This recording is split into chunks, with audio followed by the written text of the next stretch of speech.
Ladies and gentlemen, from the Microsoft Theater here in downtown Los Angeles, brought to you by Shawn Porter Promotions. Boom, here we go. Welcome to the PorterWay Podcast. As y'all can see, we ain't at home. I'm on the road, and since I'm on the road, I got with some friends. Mm-hmm. Right. Malik Scott all the way to the left. I'm gonna go ahead and speak this into the atmosphere, man. Legendary trainer. That's coming. It's just a matter of time. Absolutely. Obviously, you are notorious for working with Deontay Wilder right now. Mm-hmm. Any other fighters? I got Gerald Washington right now. I just was brought on board to work with Johnny Ramirez, a.k.a. Young Scrappy, who's a future flyweight champion. Know about him. Zordo Ramirez has a fight coming up October the 7th. I'm going to be working the corner for him. You working with Zordo, huh? Yeah. Okay. Yeah. And I don't want to say I have. Coach Julian is brought me on to start training and showing my expertise to a very, very smooth southpaw named Kareem Hackett. Okay. From Canada. He has Jamaican roots though. And he kind of put me in the frame of mindset like a Michael Nunn. Okay. Mm-hmm. Well, Michael Nunn was a puncher though. Yes, sir. Yeah, so it's good. We've been working every single day. He don't even mention me. Oh, well, I mean, you ain't getting ready for a fight. You ain't getting ready for a fight. And wait your turn too, Kate. Wait your turn. Tell them to wait their turn too.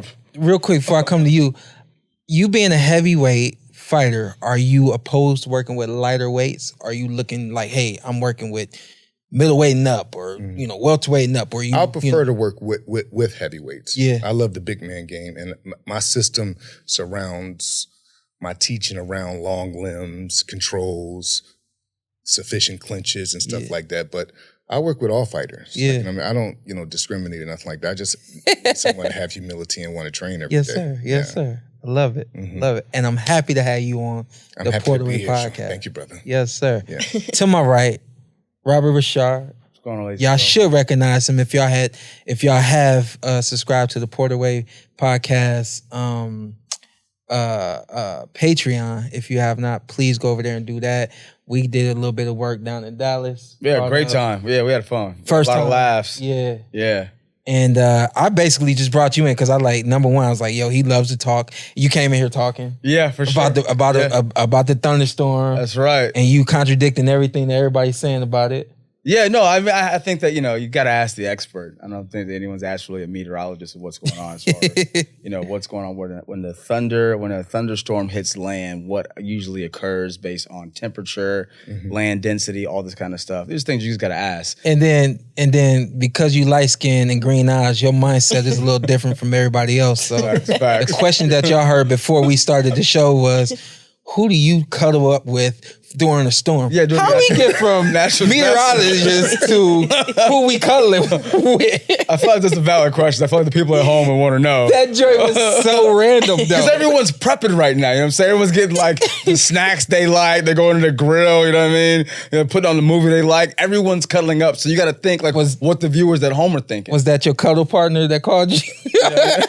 Cuddle partner on the way over? I'm safe out here. You know what I mean? Round trip, go to work and come all the way back home. Robert Ri'chard, everybody, big time, in my personal opinion, big time actor. You've done a lot. You've done it all. And like you said, man, the last time we talked, you were talking about beating Samuel Jackson, his bulk of work, which is what you said.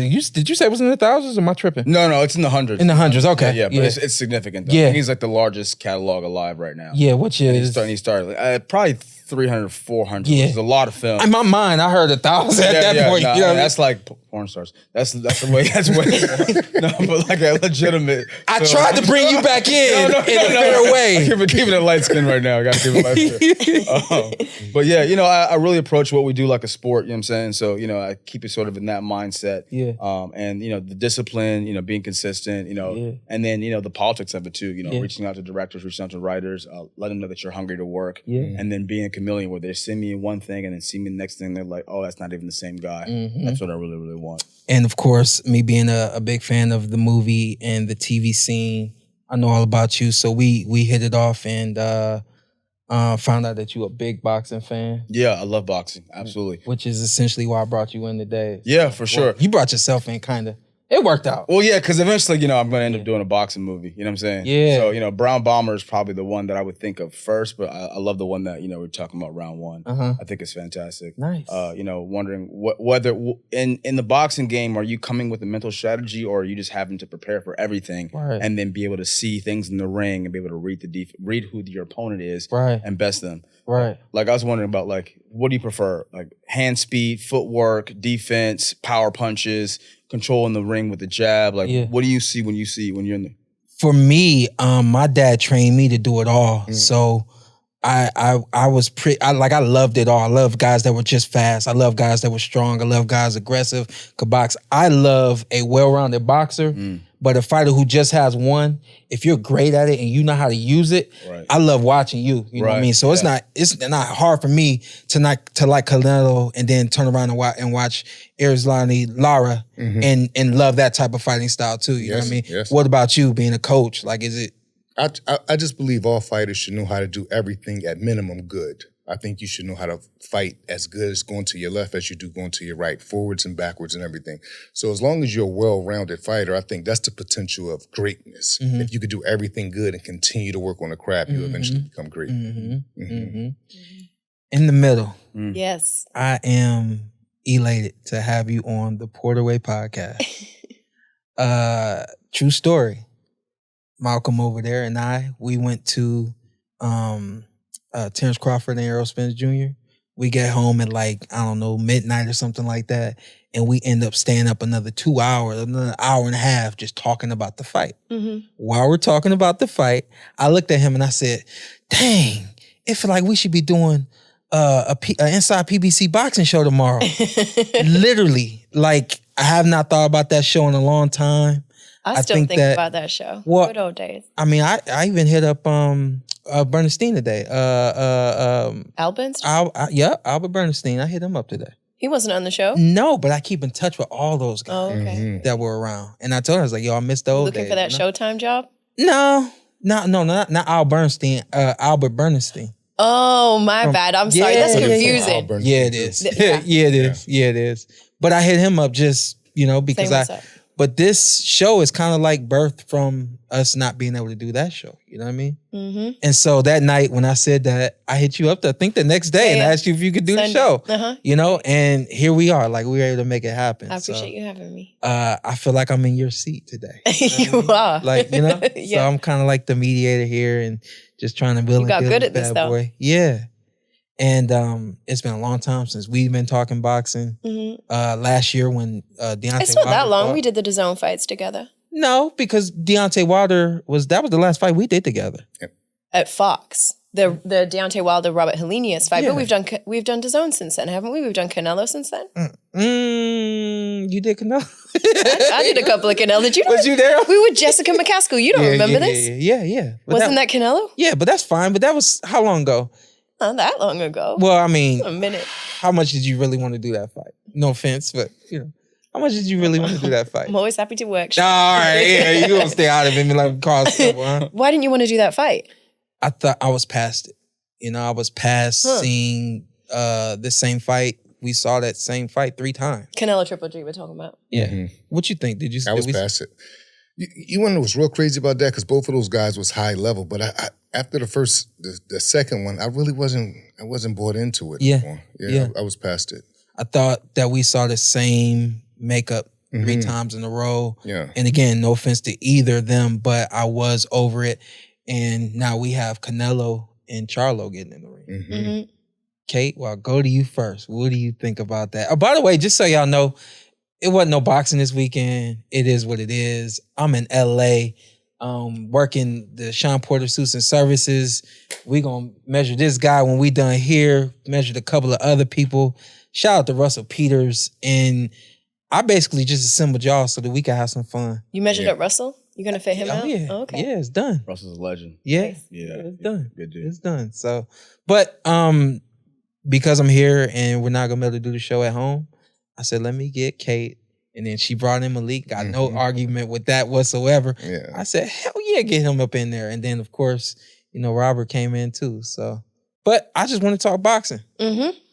Charlo? Oh, okay, yeah. I mean, I was hyped that he took it, that Jermell took it, because obviously what we were all expecting was that to be Jamal's fight, right? So for it to be the smaller of the two Charlo twins who steps up, puts undisputed belts on the line, going up. Is it 2 weight classes? He's 154. He's going up to 168. Yeah, I'm hyped for it. I'm excited. Who wins? I'm going to pass that to the boxing people. All right, go ahead. You will have to lean towards, in my opinion, Canelo. But the comparison reminds me of, imagine if Terry Norris had a better chin, and he was fighting Julio Cesar Chavez, we'll say at 52. Stylistically, that's what the Canelo and Jermell Charlo remind me of. So advantage-wise, you will have to go with Canelo, but I really wouldn't be surprised if Charlo gave him a bit trouble, even late on. I don't think he tires out. I think as the fight go on, he actually gets stronger, and he still thinks very clear in those rough and tough fights past 7th, 8th, and 9th round. He's got some incredible knockouts after the 7th, 8th, 9th round. What's the kid name before Castino? Castano.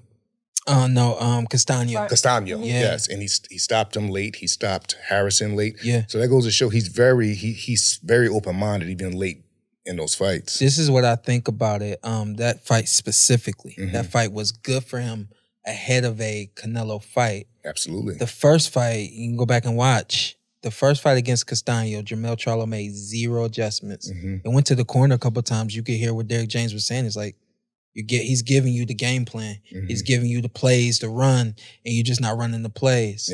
He squeaked by with a draw, I believe it was, and then he gives him an opportunity to go back to the gym, work 8, 10, whatever, however many weeks. You've already tasted the speed, the power, the movement, the whole 9.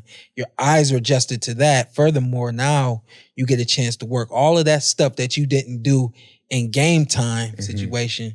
You get a chance to work on it, and then you go back home. Then you go back to the fight, and now you see those adjustments work in real time. Absolutely. And now you see the success of, well, if I'm not in my own way, what could happen? Now, here's the thing. He's so far away from that.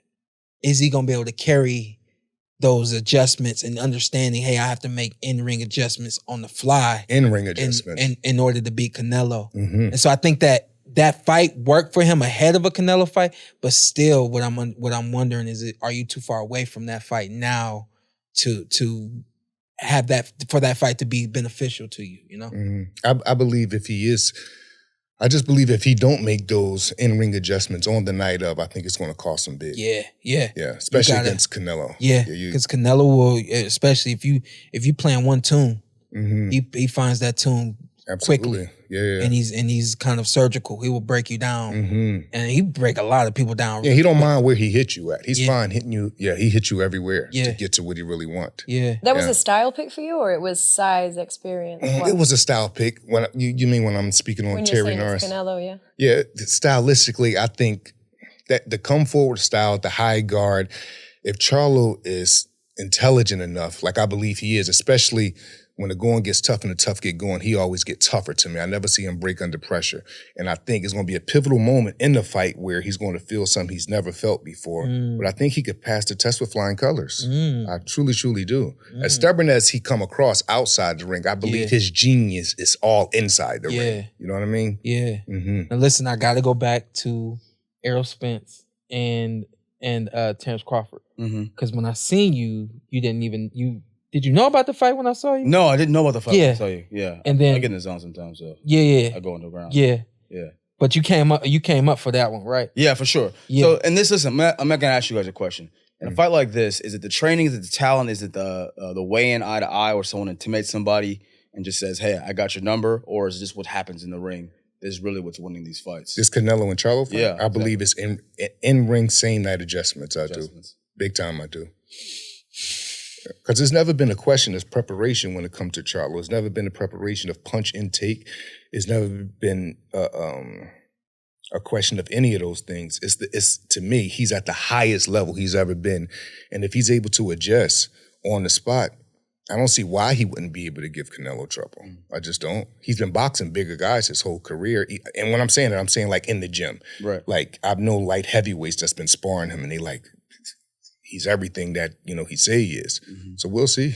We'll see the night of. For me, I never was a social media guy. And the reason why I bring that up, my fight against Errol Spence, I'll never forget, like, people would call me and tell me, you know, you see what they saying about you. Like, no, what are they saying? They saying you gonna get stopped. What? Yeah, man, they saying you can't do this, you can't do that. And for me, that sucks that y'all saying that. It sucks that y'all think that. I know what I'm gonna do, and my team knows what I'm gonna do. Right. Jermell is a social media guy. All the way in. He's all the way in on that social media. And they ain't gonna be saying no nice things about him. They're not gonna be rooting him on, or I mean, you know, on his side for the sake of words. And when I say they, I just mean the boxing world generally. In general, yeah. I think generally it's thought that he's too small, he's moving up, he's been inactive. Canelo's been on this tear. He's back to who he used to be. You know, all these different things. And I got a feeling to the question that you asked. I think that weigh-in, that press conference, is some adjustments that have to be made, because now you on the stage and you're hearing a sound that you ain't heard before. That's that Canelo fan sound. That's a different sound. It's different from just that's a different sound. Usual fans. You know what I mean? Yeah. And so when you, and then the weigh-in is much bigger than you used to. The press conference is much bigger than you used to.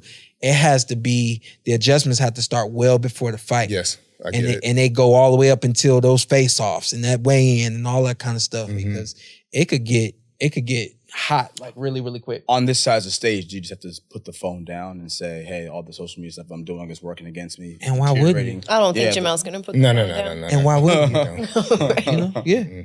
Because I didn't care about people respecting me. You know what I mean? Like, and this is why I tell my wife, I don't care who sees my stuff on social media, because they're not getting in the bed with me at night.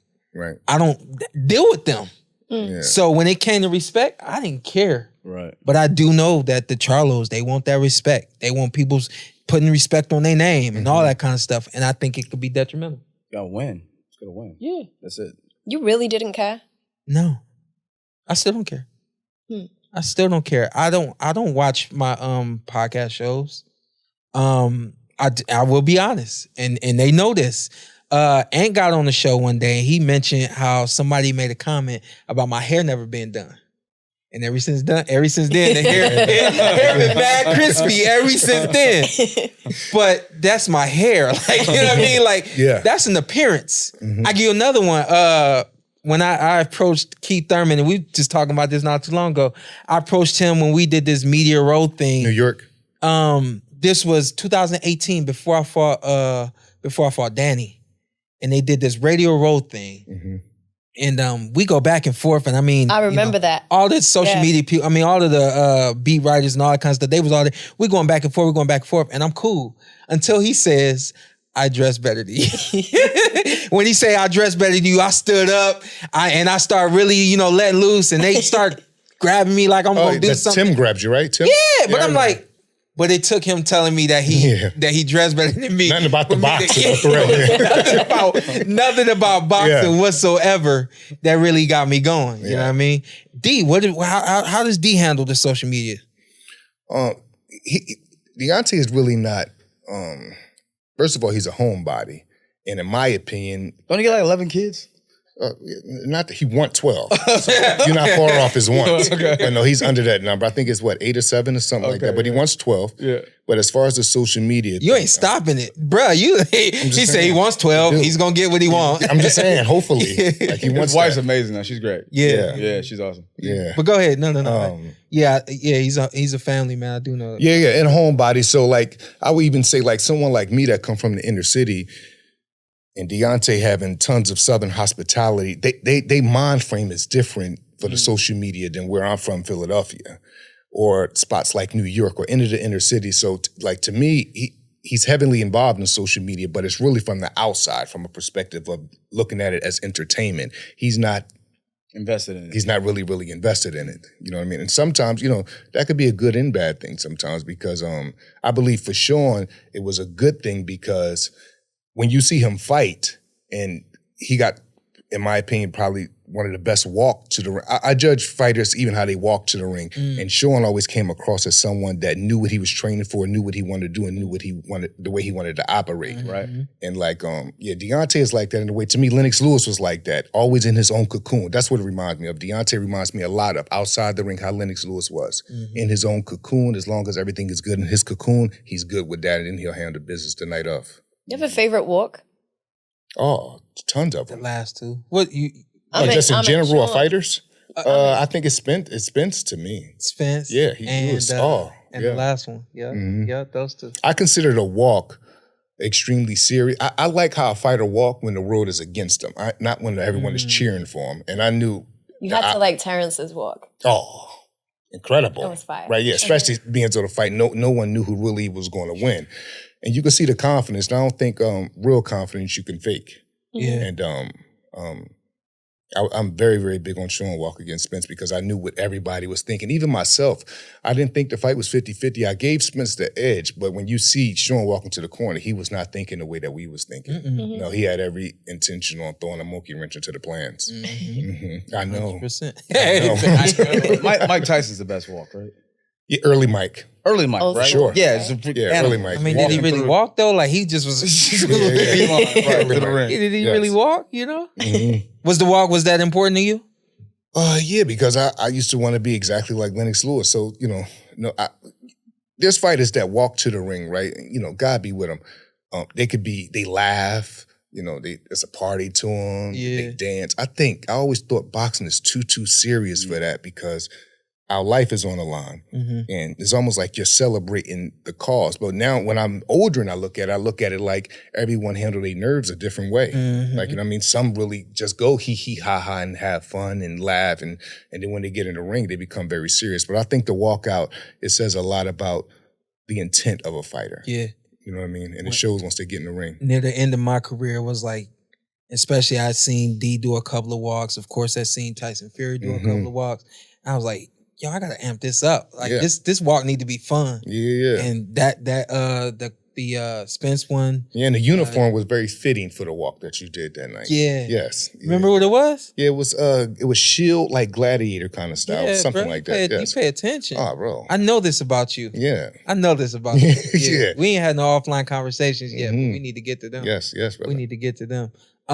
Real quick, since we talking about Deontay Wilder, kind of, if you could, I know it's a slippery slope, but kill any rumors and kind of, tell us. I was wanting him 3 months after he knocked out Helenius. Us both. Yeah. Yeah. Us both. At one time, he wanted to fight 3 times a year. I was big on the fact that he was able to get 4 times a year. And the reason I say that is because the knockout power. So we're going to say Deontay went 9 rounds last October.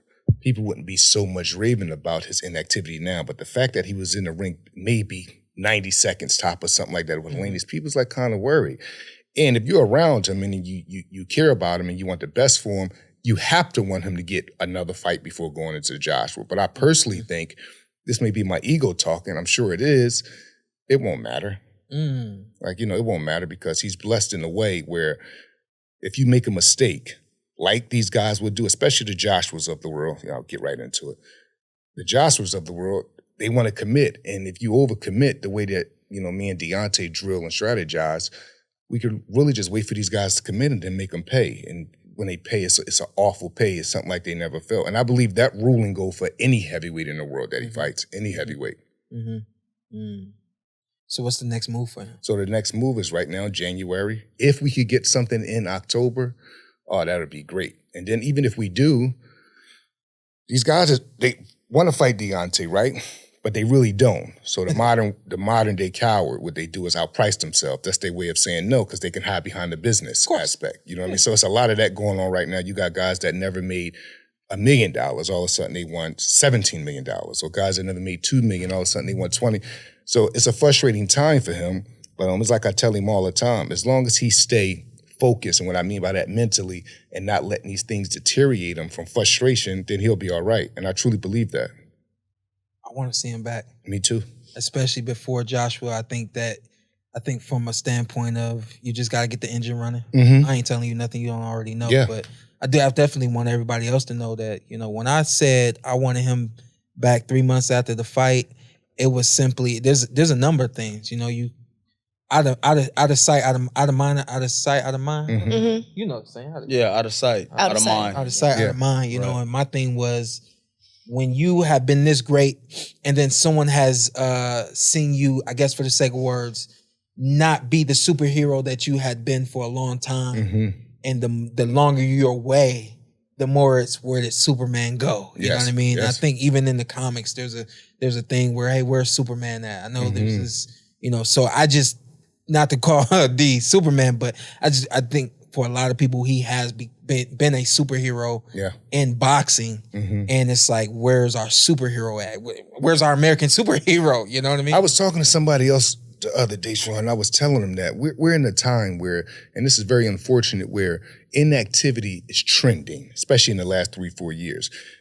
Isn't it crazy that a young kid could look up to a fighter, right, and see him fight in January, and it's a chance this young kid won't even see his favorite fighter fight again probably till 17 months. Yeah. That's crazy to me that's even possible. Yeah. But the business aspect of it is what hold these things up. And when you got like fights like Deontay Wilder get ready to fight Anthony Joshua, the better the business, the more the hold up for the actual fight to happen. Like, you know what I mean? And so me, I always play devil's advocate, even when I get frustrated, like, oh, we got to get a fight. But then for the sake of high revenue money, it's almost like, you know, as fighters, we work extremely hard to risk that we take. So when these fighters is trying to do everything that they can to make sure the revenue number is good, you can't have frustration to get that against that. But it's still like, bro, we got to fight. Yeah. You know what I mean? So, you know, just trying to balance it out. But, you know, as long as he's training, keeping his head on straight, having tons of humility, like I always say, I think he'll be fine. Is there any frustration like within the camp at all about the lack of, you know? Yeah, I'm sure. I'm sure. At least for me. I'm just for Yes. you. For you personally. Oh, definitely, because I'm a geek, Shawn. I'm in the gym all day, and I put everything on the side for Deontay. Yeah. If he called me at 1 o'clock in the morning, no, we going to the gym at 1. I hope he calls me at 1 a.m. And I'm up film studying anyway. Yeah. It's almost like I'm a kid in a candy store. But him training 3-4 times a week is fine until we hit camp, and then he's on 6 days a week. Yeah. And then even the recovery days, we're doing something, working on his base, working on his foundation, working on his hand placement, something. You just got to stay sharp in this. And I believe the longer the inactivity, I truly believe the cure to inactivity is fighters can't have no days off. Like, you can't be just taking off, and because you already got a strike against you. Inactivity, you haven't even been busy. And you haven't been in the gym. Yeah. And, like, you know what I mean? So I just don't be wanting them type of things to happen. And it doesn't, because, you know, he stay active and he's doing something at least 2-3 times a week. Like they say, we're luxury cars, and if you ain't that car just sitting in the garage, It's no it good. ain't gonna operate. Not the way you want it to. Yeah. What's up, everybody? We want to take a moment to introduce you guys to our new partner, Lifesavers Restoration. You got mold in the house. You got rain, flood in the house. Carpet need to be pulled up. House need to be restructured. Lifesavers Restoration. They got you right, Ant? Yeah, if you're in the SoCal area, you can reach Lifesavers Restoration at 747-265-6644. Las Vegas area, where me and Sean's located. That's 702-845-1325. And if you're a first responder, senior, teacher, you get a 10% discount, because we're trying to help and give back. Yeah. That's what they do. They have a motto that I believe in wholeheartedly. No job is too big, no job is too small for us to care. They care about you just like they cared about me when they came to my house. I had some water damage, a whole bunch of stuff coming through. They came over, man, house looked like new. Yeah, man, I've been working with this guy for over 5 years, and I believe him. I trust him. I sent him to my family, took care of Sean. Anybody in my family had water damage, I trust and believe in this guy. And so, you know, I wouldn't send you guys nobody that didn't help me. Yeah. And you guys are my family at the end of the day. So if they help me, they'll help you. And if he's connected with the sport of boxing, the guy's been around sport of boxing for a long time. I didn't find that out till after we've been doing business. So if he can help us, he can help you. Yeah. It's Lifesavers Restoration. Why did you repost Eddie? Eddie was saying we wouldn't feel, like Joshua's camp wouldn't feel comfortable with Deontay looking to take another fight before a January fight with AJ. Why did you repost that? I reposted that because I almost look at it sometimes, well, when Eddie say things, I think You do this smile before you want to say because something Eddie mean is about funny somebody. to me. No. Eddie is funny. He say things to me almost like kind of looking for an out. And that even when he's crediting Deontay, it's almost like I could hear him saying later on, if the fight do happen or don't happen, well, case in point, there's a video of Eddie saying Deontay hasn't fought in 18 months, when really the real month is 10 and 11 months. But before that, the way how the video was chopped up, it come across as if Deontay hasn't been in the ring for almost 2 years, basically. He's trying to say when it's not. But he'll sales pitch that to speak on Deontay's inactivity. So, you can say in retrospect, I'll just post it so I'm showing people like, look, this is what this dude be saying. You know what I mean? It's like indirect sarcasm and evilness on my part, and I do a lot of that. Like the indirect evilness about Andy Ruiz just now? Yeah, something like that. Yeah. Yes. Do we see Andy Ruiz get in the ring with Deontay Wilder? Absolutely not. Andy doesn't want to fight Deontay. And the way he went about it is outpricing himself. Yeah. And so what did that do? That made the WBC actually, Sean, you tell me this. I don't remember this happening where an eliminator fight, right, is sanctioned. It goes so long, the business goes so long that the actual business of the sanctions, they say, you know what, enough's enough. Now the whole elimination is over. We'll let you guys know something by next November. Next November? But this is the game that Andy and his father was playing. I was talking to his father for 3 or 4 months straight. He was excited. And now that I'm thinking, he was excited, and that's probably because he thought he was going to get $20 million. Yeah. But once he heard the 20 wasn't going to be a factor, and it was only going to be another number, the excitement left. Yeah, we can't risk all that. Or if it ain't something that is, something that will replace that loss, or Yeah, have to be. Yeah. No, you get it. That's Yeah. Deontay Wilder, that's a different kind of loss, you know what I mean? Yeah. It take a lot out of you. Yeah, big time. Getting in the ring with him, and if it ain't that number would replace, I lost. The risk you're taking. Yeah. I lost, but I got, I lost, but I'm going, right. So that's a lot. Yeah. And speaking of outpricing yourself, and I'm gonna come to you first on this one. Actually, you know what? Whoever take this. Jake Paul did his thing against Nate Diaz. The fight was fun to commentate. It was fun to be at. Nate Diaz kind of made it a fun event to watch and be a part of. But then you hear Jake Paul saying that he'll fight Canelo Alvarez. Did you hear that? Oh, he called him out after the fight, right? Yeah. Yeah. Did he technically call him out? I mean, yeah, he called him out. I would call it a call. Called him out, but, and this is my theory. My theory is going to outprice himself. Okay, how does Nate lose the fight in the first place? I don't understand how he's in the ring. That's easy, but you want me to answer that? Yeah, I do want you to answer that. and have you trained with any MMA, UFC fighters? Like, you spar with those guys. You've never sparred with any MMA? No, I fought one. I fought Sergey. I forgot the guy's name. He's a legend. I fought him in Belarus. We did an exhibition. But no, I never. But I plan on crossing over to that though, Sean. Like helping guys with their striking game and things like that. Why wouldn't you? Yeah, but I haven't lately though. I haven't. But here's what MMA fighters do. When they get in the boxing ring, they try to become boxers, like practically overnight. They try to get rid of all the overhand rights and all of the big hooks, and now they want to be very fundamentally and conventional and throw a jab. Actually, that's worse for them doing that. That's why they all lose. Yeah. They're better off just being themselves. They're better off because it'll come across as very unorthodox or awkward, and it'd be hard for a fighter to deal with that. But you coming in our room and you're trying to be technically sound, it's not going to work. No, it works better for us. But I think Nate knew going into that fight against Jake that he could not, like, for the sake of words, box and just hands, and box. I feel like from an endurance standpoint, dude, he looked gassed. It was weird, bro. Like, he looked gassed, and then out of nowhere, he'd get a pump of energy. It was like, what is this? Yeah, no. I heard he does like triathlons and stuff. He's will just go out and just do triathlons. Him and his whole family, like his brother, like that's their thing. Yeah, huge heart. But to the point of, I do think that he's just gonna end up pricing himself out against Canelo, and then saying, hey, I'm the draw. I'm the one selling all of the tickets. That would be a lot of audacity of him if he did that. Yeah. But that's what I think is gonna happen. Jake Paul? Yeah. He's been audacious though. I mean, that's how he's gotten to where he's gotten to, right? Yeah. But it's like to price yourself against Canelo. Like, I hate, I don't want to say To this, call but out Canelo is audacious, though. No? yeah. But it's like it's a pleasure to even be in the same ring as him. You think Canelo even considers that fight, though? But no. When you hear him talk about it, he's like, nah, It's dismissive, right? Very I dismissive. don't do this often, and I do it. Like I like what Jake Paul has been able to do in the sport of boxing. Mm-hmm. To me, you in your own lane, Canelo lane. That I'm not even gonna. I normally wouldn't even talk about it, except you brought up, hey, he's gonna price himself out. So let's just real quick tell what it is. He likes for people to talk about him. He likes for people to acknowledge him. Mm-hmm. And this is it. Like, I'm in this sport and I need people in this sport to take me serious or to respect me. I don't think he expects people to take him serious, but as long as they're doing this, He's fine. Yeah. and they're doing this with their phones and they mouses on their computer, everything, that's the way he wants his life. He should have called him out and said, meet me at Elon Musk versus Mark Zuckerberg fight. Is that happening?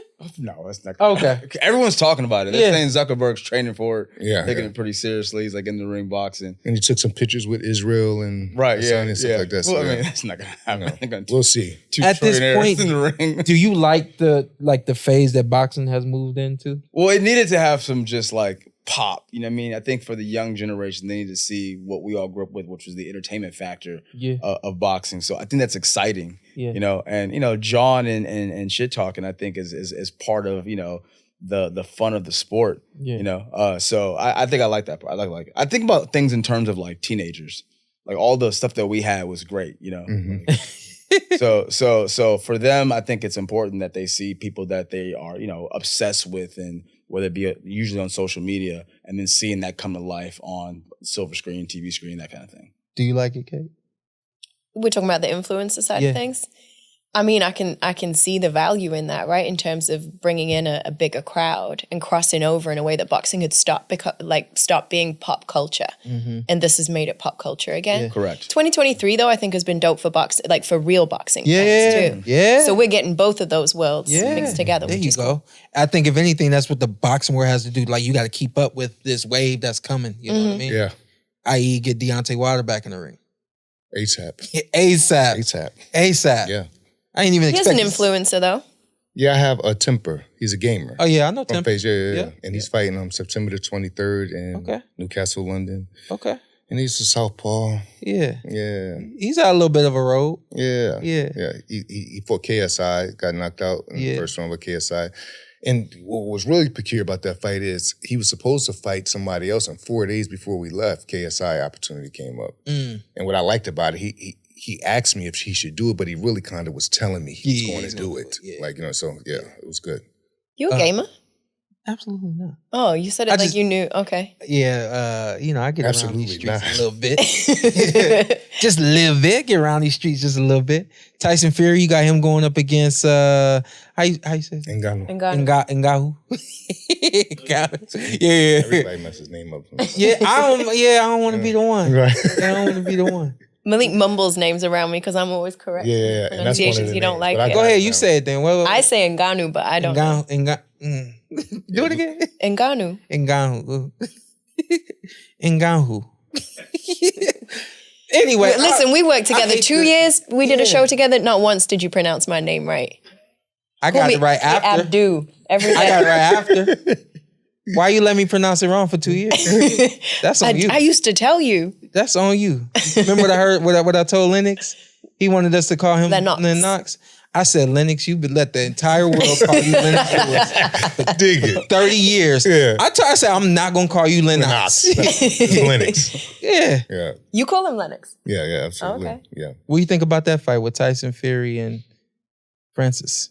It's not the fight. I wanted to see the fight for Undisputed. I wanted to see the fight against Usyk. I felt like Usyk deserved that shot at getting the WBC belt and becoming Is he running from Usyk? I think it's the revenue thing again that comes up, the business. It comes to business. Yeah. So that's what it really is. Yeah.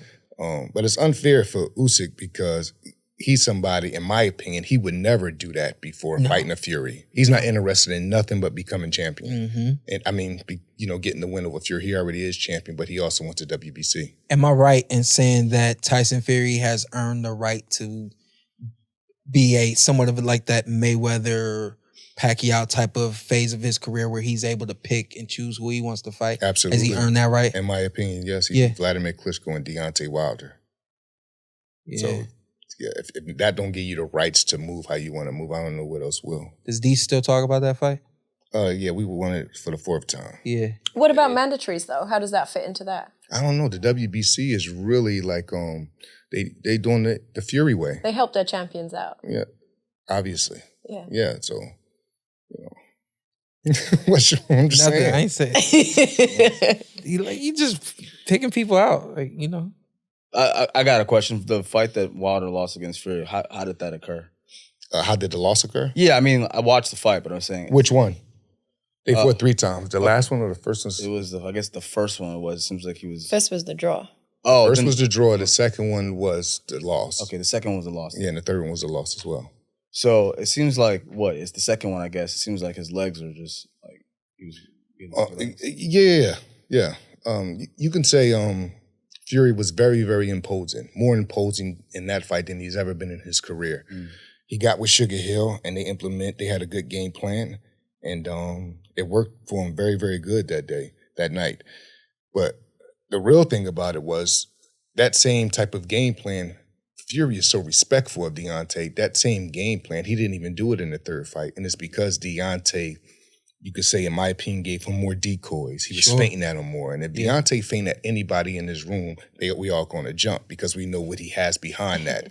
I have in slow motion sometimes with Deontay fainting at Fury, and he literally jumped from here to here. You know what I mean? Fury is dangerous to me, especially when he's fighting Deontay, because he respects him. Regardless of what the world is saying, Fury knows. And that makes him so dangerous to me, the way how he respects Deontay. You know what I mean? And, you know, it keeps him alert and it keeps him edgy. But I want to see him do it again for the 4th time. I think Deontay learned a ton from that 3rd experience. And, you know, this is going to sound extremely biased, but I believe if they fought 4th time, Deontay will win by knockout. Yeah, I agree. You do boxing workouts? I mean, no, I would say probably no. I mean, I watch some of the things that people do, whether it's speed bag, the bag, medicine balls, that kind of stuff. But you never hit a boxing bag or anything like that? No, I haven't. No, You never sparred before? no, I haven't. We gotta make that happen. Yeah, we gotta make that happen. All right, sure. cool. Yeah, definitely. Yeah. I don't box anymore, by the way, but You don't spar at nothing no more, Sean? no, I'm a spar this guy. Yeah. But I want to work on like my mobility first. I definitely want to understand like foot placement, you know what I'm saying, be able to how to really avoid getting hit. Absolutely. I think that's first thing first, right? We gonna do it first. Then I'm sure. Right. This is what you should have did. 2 steps this way, and then look how far away from me you is. Yeah. You That's doing the boxing workouts, right? Yes, it's my coach. And you were doing boxing work.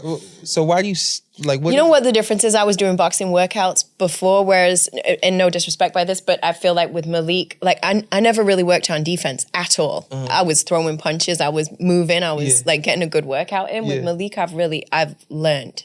Like it's crazy what I have learned in two and a half months, something like that. It seems so much longer, but yes. And it's it's- only been that, huh? Because we're such good friends. Jeez. And it's more work too, right? Oh, I'm in there like every day. Yeah, 5 days a week. I wish 5 you could days do a week, 6 days a week, 2 7 hours days a day. Yes. Something like that. I meant from a Working. standpoint of, like you said, like I was just doing a lot of offense. Man, I thought I was nice when I was just doing all my offense. And now I realize, okay, there's more to this. Yeah. Yeah. Are you sparring? No, not No, not You yet. wanted to start August though, huh? Yeah. She's going to start sparring soon. What you doing, Kate? You gonna fight? Hey. No. What's the paycheck? Yeah, right. Yeah, okay. Yeah, right. I would fight. No, you wouldn't. Yeah, she Yes, I pitched the would. idea to me right off the rip. Yeah. I would. Like an amateur fight. Why it had to be an exhibition fight? Huh? You made it an exhibition fight. Because like, you gotta be I love like her correct. spirit. They're all correct now and stuff. Like I meant like He meant a fight, but they would sanction it as like how they do these fights. It'd be fights that be And I'm talking. no headgears, but it still be a fight. But No, they're in I'm talking exhibition. about amateur masters division. Oh, okay. Okay. What you? You talking about open class? Yeah. Put it right in the In the front. masters division. I know. I got that. I got that. Okay, Kate. Yeah. I miss you dearly. I miss you. I miss you too. You are doing football. Yes. right. Soccer. You just got to football. deal with who? CBS. Yeah. I mean, I've been with CBS, but I signed exclusively with them. Exclusive. Yeah. Why? Can I ask? Yeah, I think it just it made sense. I was doing the kind of the majority of my work was with CBS. I had recently done the World Cup with Fox, and obviously I think you know that you've worked in TV. Like people don't love you to be mixing it up on all the networks. People want ownership of you, and from my perspective, like that's a blessing to me, right? That you want to be more invested in me. Yeah. So it's been a really good journey too. The show's popular. Good. I love it. I'm happy, so I'm Good. blessed. Yeah. Did you have any apprehensions about signing an exclusive deal?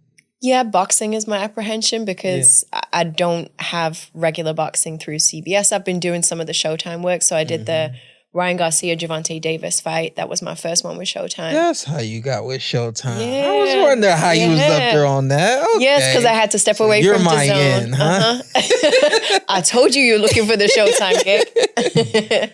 Okay. We both in that same good. boat. So you still get it's to a do Showtime some takeover here one day. There you go. Amen. You still get to do some boxing though, like with Showtime through CBS. Yeah, which is very cool. Very good. Yeah. Okay. Because I was struggling with the idea of walking away from everything. Yeah. You know, because we were doing DAZN together. Fox, are they in? Are they out? But you I didn't think they're come out. into this doing boxing. No, I came into it doing soccer. Right. So how such football? Not Yeah, soccer, football. Why are you giving it this weird pronciation? No. Accent on it too. Right? He's making it I Spanish. feel like that accent's over to Football. you know what I'm saying? Football. Yeah, okay. yeah, okay. Where I come from is football. Yeah, all right, football. But like you didn't, now you have to have boxing? You know what I'm saying? Like, That what is it? Boxing bug got me. Yeah. I first did boxing back in the UK. So for Sky, I was doing football at Sky at the time. Mm-hmm. And they were relaunching how they were doing their coverage. They'd never had a woman front their coverage before. And they wanted somebody who was used to doing kind of like big events. Because you know those crowds in the UK, they're like 90,000. Yeah. And I've been hosting some really big football award shows that were like international. So they asked me, would you be interested? And said, are you a fan? And I said, I'm like a fan, like everyone in the UK is a fan, right? It's mainstream. Mm-hmm. And so they said, okay, do you think you could learn the sport? We'll give you 6 weeks. So they gave me 6 weeks before I did. The first fight I did was Kell Brook Triple-G. Okay. That was my first one. Okay. And since then, I just, I got addicted to it. Dang. Boxing. What is it for you that like grabbed you? You know what I mean? I like individual sports. I'm drawn to individual sports. There's something real noble about that to me, right? That you got nobody else to fall back on. This is all you. Yeah. And just like the intensity of that journey, the preparation, the 6-week camp, the mental strain that can take on somebody. Yeah. The courage involved in stepping into the ring and being alone in there. Mm-hmm. And then just those like highs and lows and how you have to ride those out. Like I have so much respect for it. I think it's a different level of respect to what I have for football. As much as I can understand the elite level of talent that's involved in that, it's just different for me. As long as you've been in boxing, do you see any correlations between the TV work that you do and boxing itself? Discipline, right? I think discipline always wins. Yeah. So, you can go on TV and you can fly by the seat of your pants and not really be researched, but people are going to see through you. Mm-hmm. And I think the same thing can happen in boxing, right? If you've really done your study, if you've really prepared, then you're going to go in there and that's going to show out. You may not win, but people are going to respect that you gave a good performance. Did you hear what she just said? Did you realize you were missing something in your acting repertoire? Oh no, I'm the lion in the cage. Everybody, no one wants to be on set with me. I eat everybody up. I eat everybody up. Doesn't matter if they're an Academy Award winner. I've prepped for that. Yeah. So I'm very, very sharp when it comes to dialogue. I'm leaning on the writer's craft because what they wrote is important. But I have my own method. Everyone's like, oh, like what method you use, like Myers and all that stuff. I'm like the Ri'chard method. Here you go. And it's really like calculated because I come from a military background. I come from a sport background, and this is my sport. Mm-hmm. So I see it that way. And like the walk, like I'm the day of, I'm heavy prepping. Mm-hmm. I have my relationship first with God because I feel like God gives me something extra that comes out in my performances. And I do rely on the Lord. But then, I'm prepped and I train too. So I teach class. Mm-hmm. So my family, if you can't teach it, you don't know it. That's the rule. Explain it to me. Teach it to me like a 5-year-old. So that's what I do. What's coming up for you? I got a lot in the pipeline right now. RSVP comes out November. Just like my Kill Bill type movie. It's fun. It's awesome. I got a gun. I kiss a girl. It's great. It looks good in a suit. I got it. Check the flyer. Check the poster. It's great. And I got Shawn Porter suit. Yeah, it's gonna be from now on. It's got to be only that for all my roles. Boom, boom. And then I have Vicious Affair, which is like my romance thriller, exciting with Annie Alania. It's her birthday today, so happy birthday, Annie. She's great. She's on Chicago Fire. She's a tomboy, so I love working with her. She's gorgeous. She has that Holly Berry sort of X factor. She's just absolutely breathtaking. But she's a crafts person. She's very into it, and she likes to rehearse. A lot of times on my sets, people are invested in being famous. I'm invested in being a crafts person. So like, there's a lot of this ancillary stuff for like people taking selfies and all that stuff. My phones are like in my dressing room. I'm there to make sure it's all on the screen. And that's one thing I really, really love about Annie. She's great. No disrespect to all the other people who who are selling tickets because they know how to work the crowd. There's a part of that is important, but that's not my angle. And then I have a Dope Unit, which is I play a villain. I blow away my father in the first scene, and then I come out of jail 13 years later. So, bro, you just looked at me like I blew away my father. I blow away you too. Yeah. You see that? My man is a chameleon. Yeah, for real. I play Zeke on that one, and then I've got another like horror film that I'm the monster in, and then I got I think 18 other movies in the pipeline right now, or productions in the pipeline right now. So I'm just like, get on my knees every night, make sure I thank the God. I do my workouts, my core workouts, I do that every day. But that's like my mental discipline. Like I don't meditate per se, but every day I do 2 workouts every day. And if I don't do it, then I owe for the day before. So basically in a year I do 720 workouts. But they're only 10 minutes, so. But they're effective, though. They're effective. Shout out to Russell Peters. We asked him a question earlier. I'm gonna ask you the same question. We asked him what keeps you hungry. I love everybody at home. That's what keeps me hungry. Is like me? No, listen, no. It's like really, it's the kids. One time I was at a barbecue, and they said, "Let's go inside and watch Top Gun." And the kids were like, yes, yes, yes. Went inside, turned the lights off, the movie was on, and the kids were jumping on the couch. The new one or the old one? The kids were watching the new one. Okay. But I was thinking like, that's what Michael Jackson was. That's what MJ was. Like you jumping off your bed, tongue out, jewelry, chain on, like Duncan. I'm like, entertainment is for kids. And if you're not making an impression where kids are excited or whatever, then that's just not it. It's something that you're leaving that you don't have in the tank to really do entertainment. As you know, I'm getting into acting, so I could talk to you all day all night. I'm gonna ask you one more question, and then we gonna close this thing with some motivation. So think of some motivation if you could. If not, it is what it is. Are you conscious of every single role you take to a standpoint where you have kind of yeses and nos that are instant, red light, green light? In this day and age, you almost have to take nearly everything. I know that people want to pick and choose, but my whole thing is like, God, just be the spearhead and figure out to bring me the right roles, and then just do that, and then just to kill them and be amazing at them. Love it. Right. So there's no small parts. He just did his motivation. So if y'all got something, if not, it's all good. But at the end of every show, Malik's got enough for all of us. Just like I could just zone in on one. Yeah. As far as the craft, my whole motivation is game elevation for the sport of boxing. Yeah. And one would say, what do I mean by that? What I mean by that is we're in a time where instant gratification is at an all-time high, right? And that's in sports, that's in everything. But we'll zone in on boxing. Instant gratification is something that you do real fast, and people that don't know what they're looking at, they think it's a cool thing because they just don't know. I want to change that and show people that drill and boring, showing fighters that drill and boring, being able to fight every direction, being able to have an intellect after boxing and things of that nature. I want to come from a standpoint of being a great teacher, but also raising a bunch of great teachers as well. And for the last, you could say 2 years, that's been the ultimate motivation to me besides just the actual living of my kids. Love it. Love it. Okay. I got to follow Malik. Come on, it's. What? I mean, I guess what you said to me. Like I put everybody on the spot, and I'm like, if you ain't got it, it's all good. That would make you look like an animal, Yeah, sure. What you said was interesting to me. Like, I don't do it for the fame, right? I'm here for I want the craft to shine, and I think that's something I really respect and something that applies to every genre, right? For TV, it's the same thing, right? Like we're blessed to be in a format where you're visible to people, and you can meet so many people who want to do what you do. But to me, it's all about why do you want to do that, right? And what's the enjoyment that you get from it? So for me, it's the same thing. I really want to be there because, especially as a woman in a male-dominated arena, I want to be there because I deserve to be there. I don't want to check a box. I want to be respected for what I bring to the table personally. And so for me, it's all about that. Like, what can you invest in your craft so that people can't look past you? Yeah, I love that. I was at a party with Russell Peters 2 days ago. Dana Pump's party. The Pump brothers are great. They're amazing.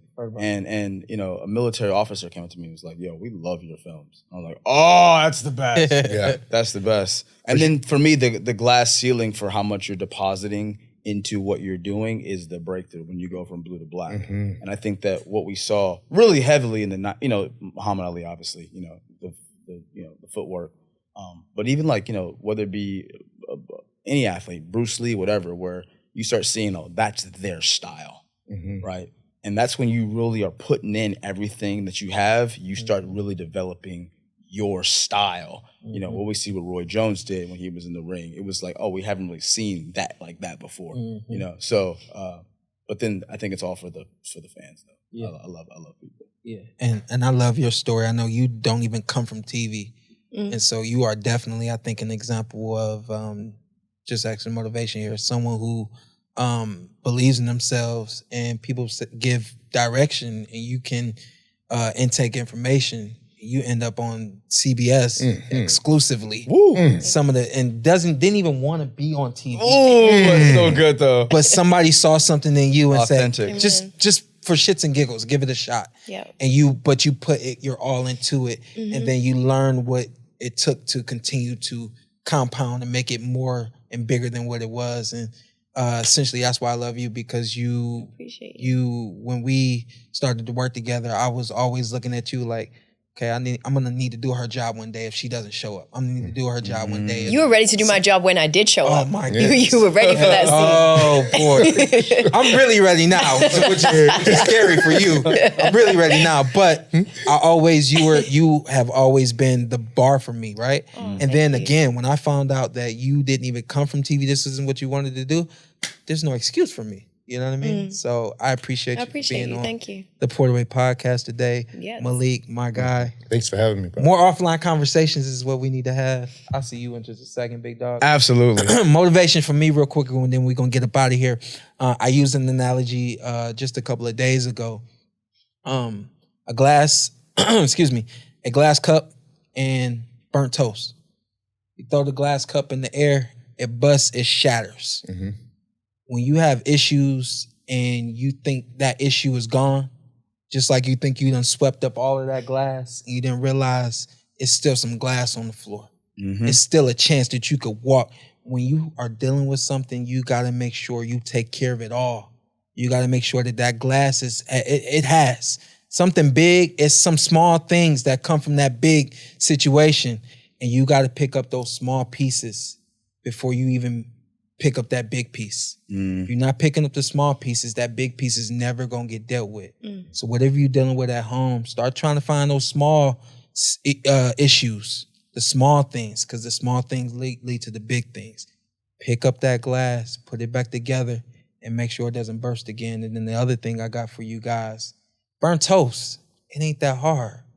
You dealing with something, issue, don't make it any bigger than it already is. Just scrape off that burnt piece, and it's like new.